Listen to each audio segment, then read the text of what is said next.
زوجي حقود نرجسي، دائما بيجي على نفسي مشان ما اخرب بيتي ومشان الاولاد يلي حتى هن ما قدروا تضحيتي وبيغلطوا معي وما بيسمعوني. لو وقعت بالمرض شو الحل؟ هذا السؤال تقريبا بيوصلني بروايات مختلفة مئات المرات يوميا. رح جاوب عنه وخبرك الحل ووين الخلل وطرق والخطوات يلي تريحك.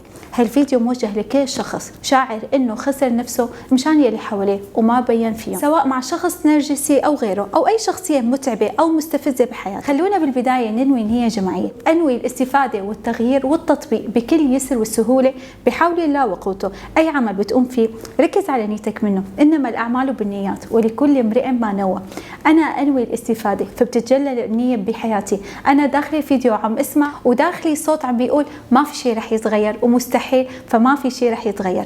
تركيزك على نية جدا مهم. اول شيء بدي اوضحه بهالفيديو قبل ما احكي عن النرجسي مفهومنا الغلط عن التضحية وعن الامومة، عن الحياة الزوجية، عن الزوج او الزوجة. وجود اشخاص نرجسيين بحياتك هي رسالة انك ظالم نفسك.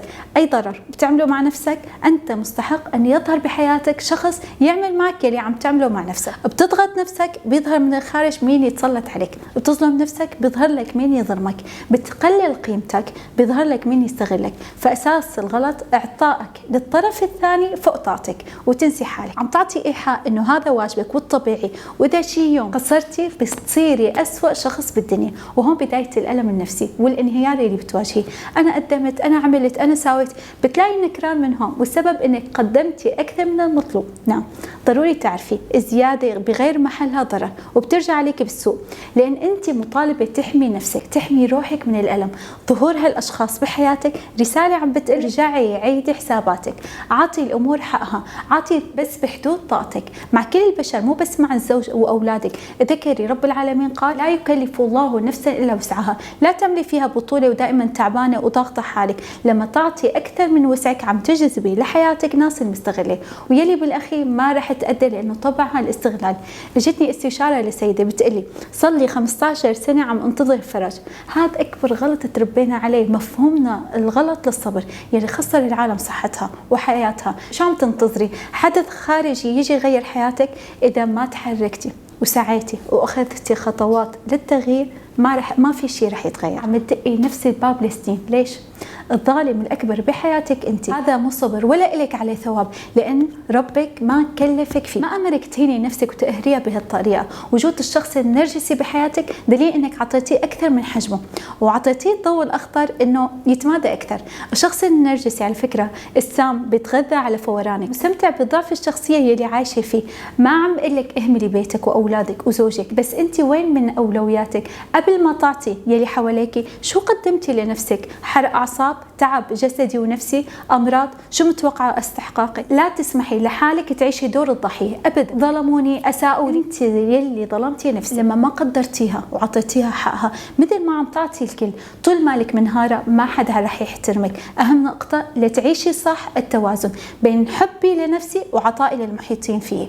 حبك لنفسك ضرورة لاستمرارك ولحفاظك على صحتك، واجب عليك تقديرها. الحب الغير مشروط.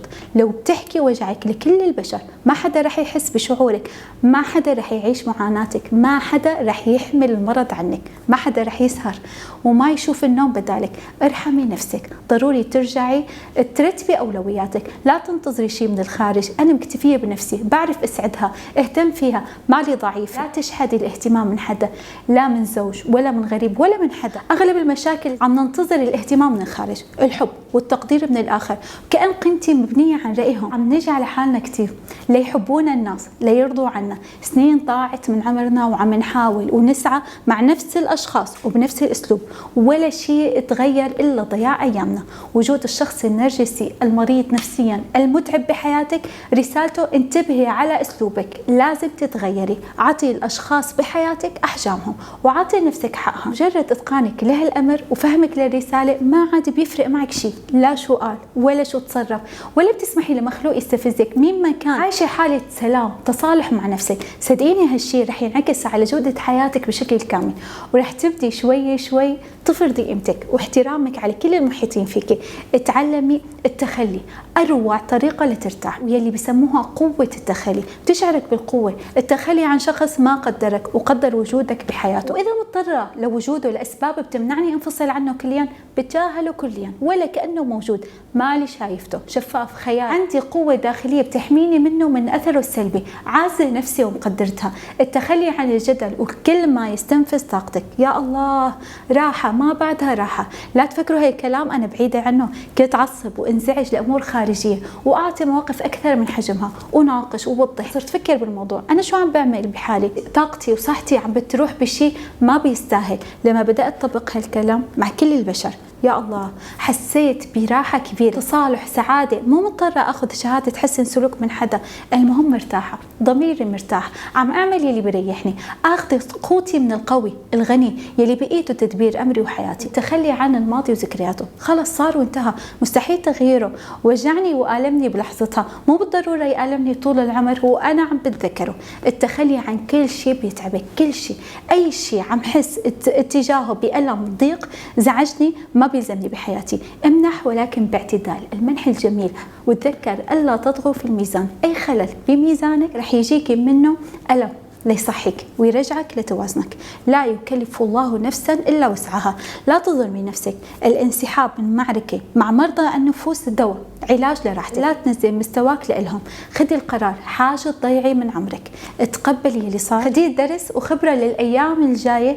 لا تكرري نفس الأخطاء. والطبيعي لما تتغير وتدخل بالوعي رح تلاحظ إنه في ناس رح تطلع من حياتك لتترك مجال لدخول الناس الصح لإلهم، فاسمح لهم بالرحيل. الرحيل الجميل يلي بتسكر الباب وراهم ولا تلتفت. لا تقاوم خروجهم، انتهت رسالتهم بحياتك. علمتك قوتك لتكمل صح. احترم ذاتك، قدرها، اعطيها قيمتها. عادي ممكن تزعل تتألم، وهذا شعور طبيعي. لا تكبت وجعك، فرغه صح وعيشه. لا تقاومه. تفريغ الصحيح معناها أنا جاهز للاستقبال الصح. بتمنى تفكر بكلامي وتأكد انه ما وصلك هالفيديو بالصدفة، وصلك لانك بحاجة تسمعه، بحاجة للتغيير بحياتك. اعتبره رسالة. احمد الله على كل شيء صار وخذ القرار. رح شارك معكم نوايا تساعدكم برحلة التغيير على التليجرام والانستغرام. روابط صفحاتي بتلاقوها تحت الفيديو. واذا عندكم استشارة خاصة لأمر بخصكم تحت الفيديو موجود رابط الحجز. ودمتم بسعادة وراحة بال وكل ما هو جميل بحياتكم، وألقاكم على خير في الفيديو القادم.